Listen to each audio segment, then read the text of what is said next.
Imagine the smell. Not lilies, not incense. Imagine the smell of expensive perfumes mixed with the sharp, metallic tang of dried blood and the heavy, sweet scent of a body that's been sitting in a cave for 3 days. That's what Mary Magdalene was carrying, sweet burial spices.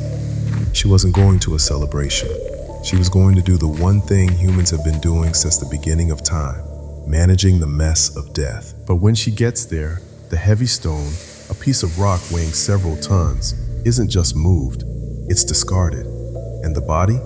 It's gone. Now, we've heard this story so many times it feels nice. We put it on greeting cards. But for Mary, this wasn't nice. It was unsettling. It was a violation. In the ancient world, a missing body meant grave robbers, or worse, political desecration. But here's the question that should keep you up tonight. What if the body didn't just move? What if the very laws of physics and biology that govern our universe, gravity, decay, and the absolute finality of death, just glitched? Most people think Easter is about a man coming back to life, but the people who were there first didn't see a return. They had just witnessed an invasion. Today, we're looking at what the resurrection was actually pointing to.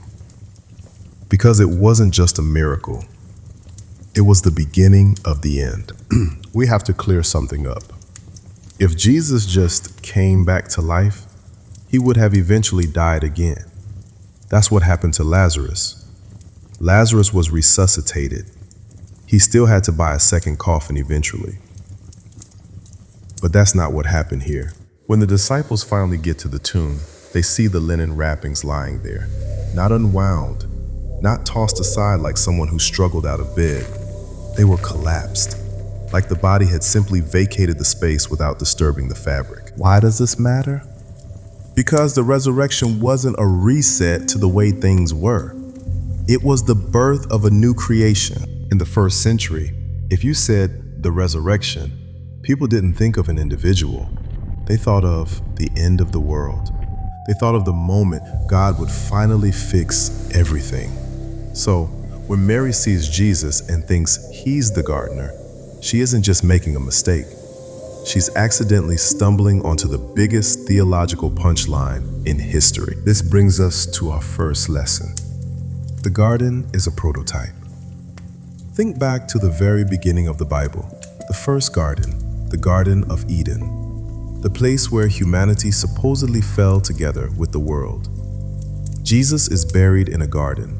He is found in a garden, and he is mistaken for a gardener. This isn't a coincidence, it's a poignant reversal. The resurrection was pointing to the fact that the restoration of all things had started early, and it started in the middle of the old, broken world. It's like the light emanating from the tomb and lush vegetation grows, filling out the dry, barren, broken world. It's not supposed to happen, but yet there it is.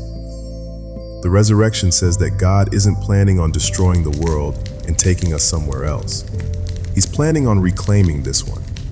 Jesus' new body, tangible enough to eat fish, yet strange enough to walk through walls, was the infinity of what the entire planet is eventually supposed to become. Here's another unsettling detail we usually skip, and this is our second lesson. God uses the scandal of history.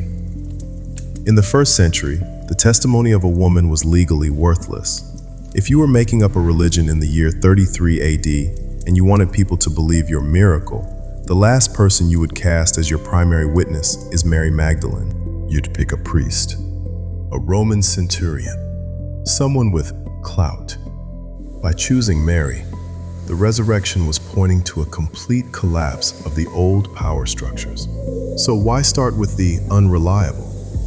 Because the resurrection is the ultimate great equalizer. If the king of the universe is going to beat death, the thing that terrifies even the strongest emperors, he's going to announce it to the people the world considers the weakest. It's a signal that in this new creation, the old rules of who matters are officially dead. The resurrection doesn't just give us hope for the afterlife, it demands a total restructuring of how we treat people in this life. When Mary finally recognizes Jesus, She tries to hold on to him. And Jesus says something incredibly strange. Do not cling to me. It sounds cold, right? But it's actually the third and most important lesson. You don't keep the resurrection, you announce it. The people who understood it first, the women, then the hiding, terrified disciples, understood that they weren't just witnesses to a magic trick. They were the first responders to a cosmic emergency. The resurrection was pointing to the fact that the age to come, a world without tears, without injustice, without the shadow of the grave, had leaked into our time. And their job wasn't to sit in the tomb and admire the miracle. It was to go out into the old world and start living as if the new world had already arrived. That's why they were so bold. That's why they weren't afraid of the Roman Empire. You can't threaten someone with death when they've already seen death lose the fight. So why is this unsettling? Because if the resurrection is true, it means the world is no longer business as usual.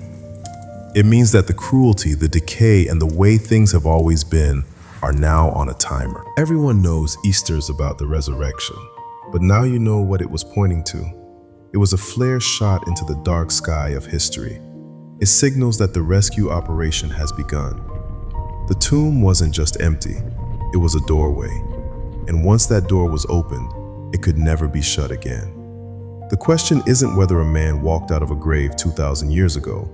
The question is, if the new world has already started, what are you doing still living in the old one? If this new creation is real, it's supposed to be showing up in small ways all around us.